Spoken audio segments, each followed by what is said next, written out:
Assalamualaikum warahmatullahi wabarakatuh. Salam sejahtera bagi kita semua. Baiklah, kami dari kelompok 2 dengan anggota Michael Tatuu, Marcella Gampamole, Nikita Lewu, Regiska Taher, Srikandi Mamadoa, dan Yudi Mainsihi akan mempresentasikan hasil project based learning kami dengan judul Sistem Akuntansi Penjualan Kredit Logam Mulia di PT Pegadaian Cabang Manado Timur. Sedikit saya akan menjelaskan tentang gambaran umum perusahaan. Nama usaha PT Pegadaian Cabang Manado Timur yang berdiri pada tahun 1901. Pemilik perusahaan yaitu Pemerintah Republik Indonesia. Jenis usaha dari PT Pegadaian Cabang Manado Timur yaitu pembiayaan, emas, dan aneka jasa keuangan. Untuk kegiatan usaha, PT Pegadaian Cabang Manado Timur memberikan pembiayaan dan menawarkan produk jasa non-gadai dengan modal perusahaan maupun dari dana yang dihimpun oleh PT Pegadaian Cabang Manado Timur. Jumlah karyawan sebanyak 5 orang.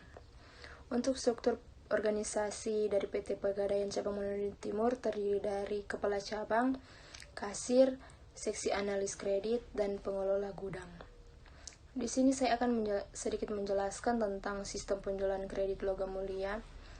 Untuk fungsi yang terkait, yang pertama, kepala cabang yang berfungsi untuk memberikan keputusan atas permohonan pengajuan kredit nasabah melalui analisis kredit. Yang kedua, seksi analis kredit yang berfungsi untuk melayani nasabah dalam pengajuan kredit serta meminta persetujuan dan otorisasi kredit nasabah kepada kepala cabang. Yang ketiga, kasir yang berfungsi untuk bertugas menerima pelunasan angsuran kredit dari nasabah. Baiklah, selanjutnya kita masuk pada dokumen yang digunakan. Yang pertama ada formulir. Formulir merupakan lembar yang harus diisi nasabah dalam membeli logam mulia secara kredit. Formulir berfungsi untuk memberikan informasi tentang identitas nasabah secara detail.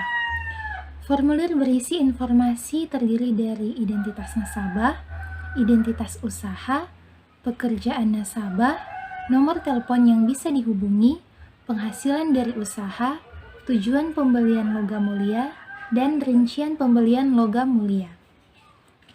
Selanjutnya ada bukti penyerahan uang. Dokumen ini merupakan bukti bagi nasabah yang telah menyerahkan sejumlah uang muka. Berfungsi sebagai bukti bahwa nasabah telah menyerahkan sejumlah uang muka. Selanjutnya yang ketiga ada form akad. Dokumen ini menjelaskan peraturan dan ketentuan yang harus dipatuhi dan disetujui oleh nasabah saat akan melakukan pembelian logam mulia secara kredit. Dokumen ini berfungsi sebagai tanda kesepakatan antara PT Pegadaian atau Persero dengan nasabah yang akan melakukan pembelian logam mulia secara kredit. Form akad dibuat 2 rangkap. Rangkap pertama untuk nasabah dan rangkap kedua disimpan sebagai arsip untuk perusahaan. Nah, selanjutnya ada buku pembiayaan mulia. Merupakan bukti atas nasabah yang telah melakukan pembayaran secara kredit setiap bulan sampai lunas. Dokumen ini dibuat 1 rangkap. Nah, dan yang terakhir ada bukti pembelian. Merupakan dokumen bukti pembelian logam mulia yang dilakukan oleh nasabah. Dokumen ini digunakan sebagai bukti bahwa pembayaran telah lunas. Nah, selanjutnya kita masuk pada catatan akuntansi yang digunakan. PT Pegadaian atau Persero Cabang Manado Timur dalam administrasi dan pencatatan menggunakan aplikasi yang sudah terkomputerisasi yang dinamakan Passion atau Pegadaian Application Support System Integrated Online. Nah, di dalam sistem Passion memuat sistem akuntansi berupa sistem penerimaan atau pengeluaran, data nasabah, maupun sistem penjualan barang lelang. Nah, selanjutnya kita masuk pada prosedur penjualan yang diterapkan. Berikut ini adalah prosedur penjualan kredit logam mulia yang terjadi di PT Pegadaian atau Persero Cabang Manado Timur. Yang pertama, nasabah mengajukan permohonan pembelian logam mulia secara kredit Dalam pengajuan transaksi pembelian logam mulia secara kredit, nasabah harus mengunjungi outlet pegadaian terdekat dan harus membawa beberapa persyaratan sebagai berikut. Nah, yang pertama harus ada fotokopi KTP, SIM, atau paspor. Yang kedua, nasabah akan diberi formulir yang harus dilengkapi dengan rincian sebagai berikut. Nah, yang pertama, identitas nasabah. Selanjutnya ada keterangan usaha atau pekerjaan, dan ada keterangan suami, istri, atau rekan yang dapat dihubungi. Lalu ada penghasilan, tujuan pengajuan pembelian kredit, dan rincian transaksi pembelian yang diisi oleh pegawai. Nah, selanjutnya nasabah memilih jangka waktu dalam mengangsur dengan jangka waktu minimal 3 bulan. Dan nasabah pun harus membayar uang muka dengan besaran 20% sampai 45% dari nilai emas yang akan dibeli dan akan ditentukan berdasarkan jangka waktu pengkreditan yang dipilih. Nah, selanjutnya pegawai membuat dokumen bukti penyerahan uang muka. Nah, di sini pegawai menerima formulir yang telah dilengkapi oleh nasabah beserta uang muka. Kemudian pegawai membuat bukti penyerahan uang muka untuk selanjutnya akan diberikan kepada nasabah. Nah, setelah itu melakukan akad. Sebagai bentuk kesepakatan terhadap pembelian logam mulia secara kredit, maka akan dilakukan akad sebagai bentuk perjanjian antara PT Pegadaian Persero dan nasabah yang bersangkutan bahwa transaksi yang terjadi sesuai dengan ketentuan atau persyaratan yang berlaku dan tidak ada yang merasa dirugikan di antara kedua belah pihak. Nah, akad ini dibuat sebanyak 2 rangkap, di mana rangkap pertama untuk nasabah dan rangkap kedua disimpan sebagai arsip perusahaan. Nah, selanjutnya ada pembayaran angsuran. Untuk pembayaran oleh nasabah dilakukan secara periodik di outlet pegadaian terdekat sesuai dengan ketentuan yang sudah ditetapkan. Selanjutnya yang terakhir yaitu penyerahan logam mulia. Penyerahan logam mulia dilakukan saat angsuran telah dilunasi oleh nasabah. Setelah pelunasan, maka buku kredit dapat ditukarkan dengan logam mulia yang dipesan dan nasabah akan menerima bukti pembelian. Nah, berikut ini adalah flowchart transaksi pembelian kredit logam mulia.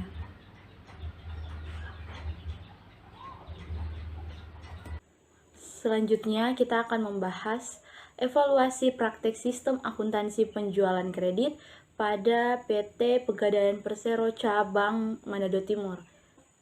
Yang pertama, struktur organisasi.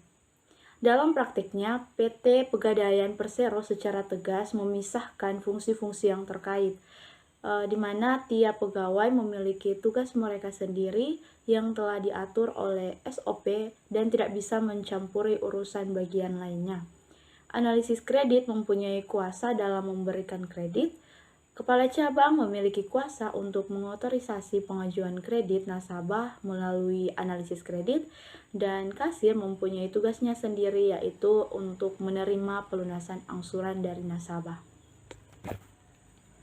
Poin yang kedua yaitu sistem wewenang prosedur pencatatan yang memberikan perlindungan yang cukup terhadap kekayaan, utang, pendapatan, dan biaya.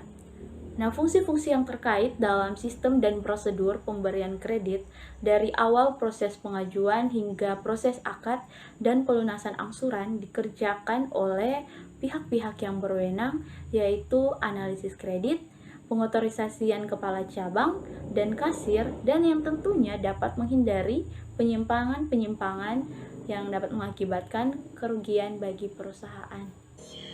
Poin yang ketiga yaitu praktek yang sehat dalam menjalankan tugas dan fungsi setiap unit organisasi. Nah, analisis kredit memiliki dokumentasi dan laporan keuangan yang akurat dalam melakukan penaksiran risiko. Pengurus bagian keuangan memiliki pengetahuan dan pengalaman tentang akuntansi, sehingga meminimalkan resiko sering terjadinya human error. Sedangkan dalam unsur aktivitas pengendalian otorisasi sudah jelas dalam pemberian kredit, karena dalam pengajuan kredit pembelian logam mulia harus ditandatangani dan diotorisasi oleh kepala cabang sebagai pihak yang menyetujui. Hal tersebut menunjukkan bahwa sangat efektifnya pemberian otorisasi kepala cabang dalam hal pemberian kredit. Misalnya, dalam pembayaran angsuran, pihak pegawai mencatat nasabah tersebut membayar angsuran sesuai dengan rekapan data atau arsip dokumentasi, sehingga dapat diketahui sudah berapa kali pihak nasabah membayar angsuran tersebut. Pengawasan kredit pada PT Pegadaian Persero Cabang Manado Timur ini dilakukan langsung oleh Kepala Cabang dan Analisis Kredit. Pengawasan yang dilakukan oleh Kepala Cabang antara lain: yang pertama, mengawasi pelaksanaan pekerjaan operasional, keuangan, dan sumber daya manusia sesuai dengan ketentuan yang berlaku. Yang kedua yaitu melakukan monitoring terhadap seluruh kegiatan yang ada pada PT Pegadaian Persero Cabang Manado Timur. Yang ketiga yaitu menjadi kuasa pemutus kredit. Yang terakhir yaitu mengirimkan surat pemberitahuan lelang kepada nasabah apabila nasabah tidak tepat membayar kredit. Yang kedua, pengawasan yang dilakukan oleh analisis kredit, yaitu analisis kredit di sini lebih berperan penting dalam melakukan pengawasan secara penuh. Karena dalam pemberian kredit ini, analisis kredit langsung mengawasi, mengotorisasi, dan mengecek mengenai keabsahan serta kelengkapan dokumen. Poin yang terakhir yaitu karyawan yang mutunya sesuai dengan tanggung jawabnya. Unsur mutu karyawan merupakan unsur sistem pengendalian intern yang paling penting. Jika perusahaan memiliki karyawan yang kompeten dan jujur, unsur pengendalian yang lain dapat dikurangi sampai batas yang minimum, dan perusahaan tetap mampu menghasilkan pertanggungjawaban keuangan yang dapat diandalkan. Karyawan yang jujur dan ahli dalam bidang yang menjadi tanggung jawabnya akan dapat melaksanakan pekerjaannya dengan efisien dan efektif. Meskipun hanya sedikit unsur sistem pengendalian intern yang mendukungnya, untuk mendapatkan karyawan yang kompeten dan dapat dipercaya.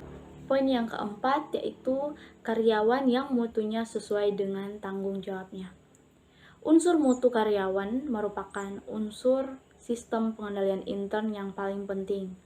Jika perusahaan memiliki karyawan yang kompeten dan jujur, unsur pengendalian yang lain dapat dikurangi sampai batas yang minimum, dan perusahaan tetap mampu menghasilkan pertanggungjawaban keuangan yang dapat diandalkan.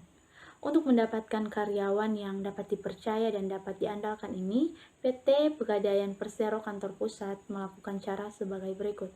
Yang pertama yaitu seleksi calon karyawan.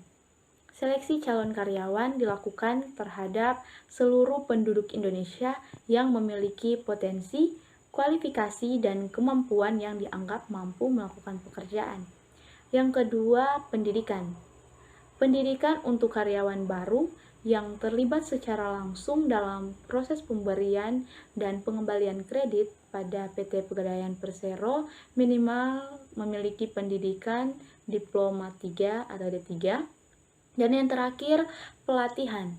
Pelatihan karyawan ini melalui diklat yang bertujuan untuk mendapatkan kualifikasi dan kuantitas karyawan yang tepat yang diperlukan untuk mencapai tujuan organisasi, untuk mengembangkan keahlian dan kemampuan, sehingga pekerjaan dapat diselesaikan dengan lebih cepat dan efektif, serta untuk mengembangkan sikap, sehingga menimbulkan kerjasama antar karyawan dan pimpinan.